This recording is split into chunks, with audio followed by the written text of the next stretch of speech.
வணக்கம். நான் கீதா அன்பழகன். இன்றைக்கி என்ன பதிவு நம்ம பார்க்க போகிறோம் அப்படின்னா, இந்த சித்ரா பௌர்ணமியை பற்றி தான். இந்த சித்ரா பௌர்ணமி எந்த நேரத்தில் வருகிறது, எப்படி வழிபாடு செய்யணும் அப்படின்னு ஒரு பதிவு போட்டிருக்கேன். அது மட்டும் இல்லாமல் அன்றைய நாளில் நம்ம 12 ராசிக்குரியவர்கள் எந்தெந்த பொருட்களை தானமாக கொடுத்தால் அது எந்த மாதிரி வளர்ச்சியை கொடுக்கும் அப்படின்னு ஒரு பதிவு போட்டிருக்கேன். பாருங்கள், லிங்க் கொடுக்குறேன். இப்போ அந்த நாளில் ஒரு முக்கியமாக நம்ம ஏற்ற வேண்டிய தீபத்தை பற்றி தான் இது. பௌர்ணமி வழிபாடு என்பதே ரொம்ப விசேஷ பலனை கொடுக்கும். அது மட்டும் இல்லாமல் இது சித்ரா பௌர்ணமியாகவும் செவ்வாய்க்கிழமையாகவும் அற்புதமாக சூரியன் குருவோடு சேர்ந்து இருக்கின்ற இன்றைய நாள் மிக மிக மிக அற்புதமான நாளாக வந்திருக்கிறது இந்த பௌர்ணமி. இந்த பௌர்ணமியில் நம்ம வீட்டில் இருக்கிற தரித்திர நிலை நீங்கணும், செல்வ செழிப்பு கூடணும், மகாலட்சுமி கடாட்சம் நிறைந்திருக்கணும் அப்படின்னு சொல்லிட்டு இந்த ஒரு தீபத்தை போடணும். இந்த தீபத்தை போடும் பொழுது எந்த மாதிரி பலன்கள் நமக்கு கிடைக்கும் அப்படின்னு நமக்கே தெரியாது. அவ்வளவு சிறப்பு வாய்ந்த தீபம் இது. இந்த தீபத்தை எப்படி போடணும் அப்படின்னு சொல்லி பார்ப்போம். அதற்கு முதல்ல ஒரு பித்தளை தட்டு எடுத்துக்கோங்க. அதில் நல்லா பொட்டு வச்சுட்டு அதன் மேலே நல்லா சில்லறை காசுகளை பரப்பி வச்சுட்டு அதில் நம்ம ஒரு தீபம் போடணும். அதற்கு முதல்ல நமக்கு தேவையானது மருதாணி. நல்லா சுத்தமான மருதாணியை எடுத்து நல்லா அலசிட்டு அதை நீங்கள் அம்மியில் வச்சு கையால் அரைக்கலாம். அப்படி இல்லைன்னா மிக்ஸி ஜாரில் போட்டு அரைக்கலாம். அதை நீங்கள் மிக்ஸி ஜாரில் அதை அரைக்கிறதுக்கு போட்டுக்கோங்க. அது கூட சில பொருட்களை சேர்த்து அரைக்கணும். அதற்காகத்தான் முதல்ல ஒரு ஏலக்காய், ஒரு 2-3 கிராம்பு, அது கூட கொஞ்சோண்டு ஜவ்வாது. அதை பன்னீர் விட்டு தான் அரைக்கணும், தண்ணி விட்டு அரைக்கக்கூடாது. அதனால் பன்னீர் விட்டு அதில் கொஞ்சோண்டு பச்சை கற்பூரம், இவ்வளவும் வாசனையாக சேர்த்து அந்த மருதாணியை நல்லா நம்ம கையில் வைக்கிற பதத்துக்கு ஏற்ற மாதிரி நம்ம அரைச்சிடணும். அரைச்சி அதை எடுத்து நைஸாக அரைச்சி எடுத்து அதை நம்ம விளக்கு செய்கிற மாதிரி கையாலேயே விளக்கு செய்யணும்.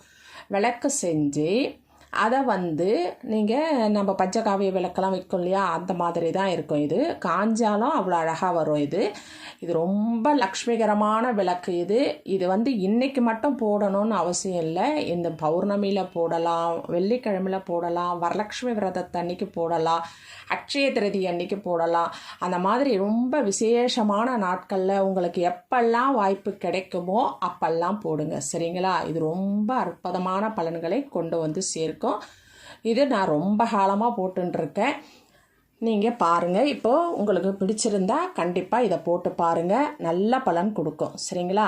இப்போது அந்த மருதாணியை நல்லா அரைச்சிட்டு இத்தனை பொருட்களை சேர்த்து அரைக்கணும், சரிங்களா? நம்ம கையில் வைக்கும் போது கூட நம்ம வாசனையான லவங்கம் போட்டு அரைக்கணும், சரிங்களா? இப்போ அப்போ பன்னீர்லாம் விடாதீங்க, கொஞ்சோண்டு லவங்கம், அது கூட நீங்கள் எலுமிச்சை சாறு விட்டு அரைச்சி கையில் பூசுனீங்கன்னா ரொம்ப சிகப்பாக வரும்.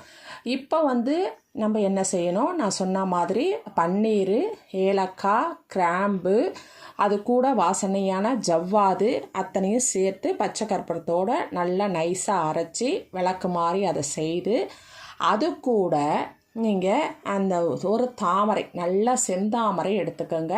அதில் அந்த காம்பை எடுத்துட்டு அந்த தட்டில் நம்ம காசு பரப்பியிருக்கோம் இல்லையா, சில்லற காசு எல்லாம் கலந்து வைக்கணும். 1 ரூபா, 2 ரூபா, 5 ரூபா, இல்லைனா ஃபாரின் கரன்சி, அந்த மாதிரி உங்ககிட்ட என்னென்ன காயின் இருக்கோ அது எல்லாத்தையும் நல்லா பரப்பிட்டு அதன் மேலே இந்த தாமரையை வைங்க. வச்சு அந்த தாமரை நடுவில் சென்டரில் ஒரு தண்டு மாதிரி இருக்கும் பாருங்கள், அந்த விதைக்கிட்ட இந்த விளக்க வச்சுட்டு அதில் சுத்தமான பசுனை விடணும். பசுனை விட்டு பஞ்சு திரி போட்டு நீங்கள் இந்த தீபத்தை ஏற்றணும். இந்த தீபத்தை ஏற்றிட்டு அதை சுற்றி நல்லா அழகாக நெல்லிக்காயை வச்சு அலங்காரம் செய்யுங்க. இந்த நெல்லிக்காய் நீங்கள் பெரிய நெல்லிக்காய் கிடைச்சாலும் வைங்க, இந்த குட்டி நெல்லிக்காய் கிடைச்சாலும் வைங்க, ரெண்டுமே ரொம்ப அற்புத பலன்களை தான் தரும். அதனால் இந்த நெல்லிக்காயை வைங்க. இந்த நெல்லிக்காய் சுற்றி வைக்கிறதுக்கு காரணம் தங்க நகை சேரணும் அப்படின்றதுக்காகத்தான். ஏன்னா இந்த நெல்லிக்காய்க்காகத்தான் கனகதாரா சோத்திரமே உருவானது. கனகதாரா சோத்திரம் பாடும் பொழுது தங்க மழை பொழிந்தது கூரையை பிச்சுக்குன்னு அப்படின்னு சொல்லுவாங்க. அதனால் கண்டிப்பாக இந்த நெல்லிக்காயை சுற்றி வைங்க. அதை சுற்றி வச்சுட்டு தீபம் ஏற்றியாச்சு. இப்போ எல்லாத்தையும் வசமாக்குற ஒரே ஒரு ஜாதிக்காய். இந்த ஜாதிக்காயை எடுத்து உங்கள் கையில் வச்சு நல்லா மனதார பிரார்த்தனை பண்ணிக்கின்னு அந்த தீபத்துக்கு முன்னாடி வச்சுட்டு இந்த தீபம் போடும் போதும் சரி, அந்த மருதாணியில் விளக்கு பிடிக்கும் போதும் சரி, நீங்கள் நெல்லிக்காய் வைக்கும் போதும் எது செய்யும் பொழுதும் இந்த 10 நிமிடம் 15 நிமிடம் நம்ம இதற்காக ஒதுக்குறோம் அப்படின்னு சொன்னால் வேறு எந்த நினைவும் நமக்கு இருக்கக்கூடாது. டிவி சவுண்டோ அல்லது செல்ஃபோனில் பேசுகிறதோ இல்லை செல்ஃபோன் டிஸ்டர்பன்ஸ் ஆகிறதோ இல்லை மற்றவர்களோட தேவையில்லாமல் வாக்குவாதங்கள் செய்கிறதோ எந்த விஷயமும் நம்ம மனசுலேயோ எண்ணத்திலேயோ வரக்கூடாது. மொத்தமாக அழகாக சாமி அந்த எந்த தெய்வமோ அப்படின்ற நினைவோடு மகாலட்சுமி நினச்சி குபேரலட்சுமி நினச்சி உங்கள் இஷ்ட தெய்வத்தை நினச்சி அழகாக மகாலட்சுமி போற்றி நாமாவளி அல்லது ஓம் ஸ்ரீ மகாலட்சுமி தாயே போற்றி அப்படின்னு உங்களுக்கு என்ன தெரியுமோ அதை பற்றி மட்டும் நினைக்கணும். அதை பற்றி மட்டுமே உங்களுடைய சிந்தனை இருக்கணும். உங்கள் வீட்டில் அந்த நேரத்தில் ஏதாவது மகாலட்சுமி படமோ இல்லை கனகதாரா சோத்திரமோ அந்த மாதிரி லலிதா சரசரநாமமோ இல்லை விஷ்ணு சரசரநாமமோ அந்த மாதிரி ஒரு தெய்வீக பாடல் பாட வைங்க. அது கேட்டுக்கினே கூட நீங்கள் இதை செய்யுங்க. சரிங்களா? வேறு சிந்தனை இருக்கக்கூடாது. இறை சிந்தனையோடு ஆத்மார்த்தமாக ஆழமாக நம்ம அதாவது உன்னிப்பாக நம்ம சொல்லுவோம் இல்லையா, முழு ஈடுபாடோடு தெய்வத்தோடு செய்யணும். அதை சொன்னாங்க நான் செய்கிறேன் அப்படின்னு நீங்கள் செய்யக்கூடாது.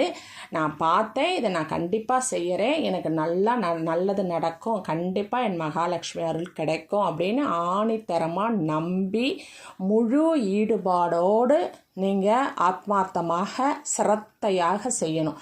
எந்த ஒரு வழிபாடுமே சரி, ஒரு 5 நிமிஷம் நம்ம தெய்வ வழிபாடு செஞ்சாலும் அதை நம்ம ரொம்ப உன்னிப்பாக ஆழமாக சிந்தித்து செய்யணும், முழு ஈடுபாட்டோடு. சரிங்களா? அந்த மாதிரி நீங்கள் இந்த தீபத்தை போட்டு மனதார அதுக்கு தீபத்து முன்னாடி நீங்கள் உட்கார்ந்து 10 நிமிடம் உங்களுக்கு என்ன தேவையோ என்ன கோரிக்கை வேணுமோ அதை நீங்கள் சொல்லி அதை பிரார்த்தனை பண்ணி முடிச்சிடுங்க. இந்த தீபத்தில் இது எப்போ ஏற்றணும் அப்படின்னா பௌர்ணமியில் மாலை நேரத்தில் தான் ஏற்றணும். வரலட்சுமி விரதம் அன்னைக்கு நீங்கள் ஏற்றுறனாலும் மாலை நேரத்தில் தான், இல்லை வெள்ளிக்கிழமையில் ஏற்றுறனாலும் அது மாலை நேரம்தான், இல்லை நீங்கள் அட்சய திருதிக்கு எப்போ ஏற்றுறதா இருந்தாலும் இது மாலை நேரத்தில் தான் ஏற்றணும். ஏன்னா மகாலட்சுமிக்கு எப்போவுமே மாலை நேரம் ரொம்ப ரொம்ப ரொம்ப உகந்த நேரம். அதனால் மாலை 6 மணிக்கு மேலே நீங்கள் ஏற்ற ஆரம்பிங்க. அதுக்கு அப்பப்போ கொஞ்சம் கொஞ்சம் நெய் விட்டுக்கினே வாங்க. இது எரிய ஆரம்பிக்கும்.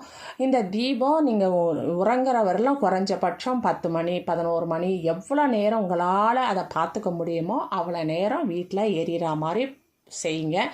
இது ஏன்னா பௌர்ணமி அன்று இரவு ஃபுல்லாக கூட எரியலாம். நீங்கள் ஏதாவது நாமம் சொல்கிற மாதிரியோ மந்திரம் சொல்கிற மாதிரியோ இல்லை வேறு ஏதாவது பூஜை பண்ணுற மாதிரியோ அப்படிலாம் இருந்தீங்க அப்படின்னு சொன்னால் இந்த தீபத்தை நீங்கள் எரி வச்சுன்னே இருக்கலாம். இல்லைம்மா எங்களுக்கெல்லாம் உடம்பு கொஞ்சம் முடியல, நாங்கள் கொஞ்சம் சீக்கிரம் படுத்துருவோம், வீட்டில் வயசானவங்க இருக்கிறாங்க, அந்த மாதிரி சூழ்நிலைனா உங்களால் எவ்வளோ முடியுமோ 1 மணி நேரமோ அரை மணி நேரமோ அந்த மாதிரி நீங்கள் எரிய வச்சு குளிர வச்சுருங்க. சரிங்களா? இந்த தீபம் மறுநாள் நீங்கள் என்ன செய்யணும், அதை அப்படியே எடுத்து நல்லா உலர்த்தி வச்சுக்கோங்க. அது வீடு ஃபுல்லாக சாம்பிராணி தூபமாக போட்டுருங்க. அந்த சில்லறை காசுகளையும் அந்த ஜாதிக்காயும் எடுத்து மொத்தமாக நீங்கள் பணம் வைக்கிற இடத்துல வச்சுடுங்க. ஒரு சின்ன மண்பானை இல்லை குடுவை அந்த மாதிரி எதனா இருந்தால் அதில் போட்டு வைங்க. இல்லைன்னா ஒரு பீங்கான் டப்பாவில் கப்பில் போட்டு வச்சுருங்க. அந்த நெல்லிக்காயை அந்த காயின் மேலே ஒரே ஒரு நெல்லிக்காயை வச்சுடுங்க. மீதி நெல்லிக்காயை நீங்கள் ஜூஸ் போட்டு உங்கள் வீட்டில் இருக்கிற எல்லாரும் நீங்கள் சாப்பிட்லாம். மகாலட்சுமி கடாட்சம் நிறைந்ததாக இருக்கும். சரிங்களா? இது ரொம்ப ரொம்ப அற்புதமான ஒரு லக்ஷ்மி வசிய தீபம். இது கண்டிப்பாக எல்லார் வீட்லேயும் ஏற்ற வேண்டிய தீபம். இது மருதாணியை பற்றிலாம் நான் நிறைய பதிவுகள் போட்டிருக்கேன். மருதாணின்னா அவ்வளவு சிறப்பு. மகாலட்சுமி தான் மருதாணி. அதனால் கண்டிப்பாக இந்த மருதாணி தீபம் மருதாணியை இலைய வச்சு போடலாம், அப்புறம் வந்து நம்ம பூவை வச்சு போடலாம், மருதாணி விதையில, மருதாணி வேரில், தாயத்தை, அதெல்லாம் நிறைய விஷயம் இருக்குது. ஆனால் இந்த மருதாணியை அரைச்சி நம்ம அதில் சில மூலிகைகளை கடந்து வாசனை பொருட்களை சேர்த்து நம்ம விளக்கு மாதிரி செய்து போடுற தீபம் என்பது ரொம்ப விசேஷ பலனை கொடுக்கும். அது எரிய எரிய அந்த நெய்யோடு சேர்ந்து இந்த பொருட்களும் சேர்ந்து அது எரியும் பொழுது அந்த இடத்துல ஒரு ரம்மியமான வாசனை வரும். அது வந்து ரொம்ப நேர்மறை ஆற்றலையும் தன ஆகர்ஷணத்தையும் நம்ம வீட்டிற்கு கொண்டு வந்து சேர்க்கும். அதனால் இந்த தீப முறை என்பது ரொம்ப விசேஷம். இது வந்து நான் ரொம்ப வருஷமாக போடுறேன். இதை நான் உங்களுக்கு சொல்லணும்னு தோணுச்சு, அதனால் நான் சொன்னேன். இதை வந்து உங்களுக்கு கண்டிப்பாக இதை போட்டு பாருங்கள், அப்போ தான் அதனுடைய பலன் உங்களுக்கு என்னன்னு தெரியும். சரிங்களா? நன்றி, வணக்கம், வாழ்க வளமுடன். இந்த வீடியோவை சப்ஸ்கிரைப் பண்ணுங்கள், ஷேர் பண்ணுங்கள், லைக் பண்ணுங்கள். தேங்க்யூ.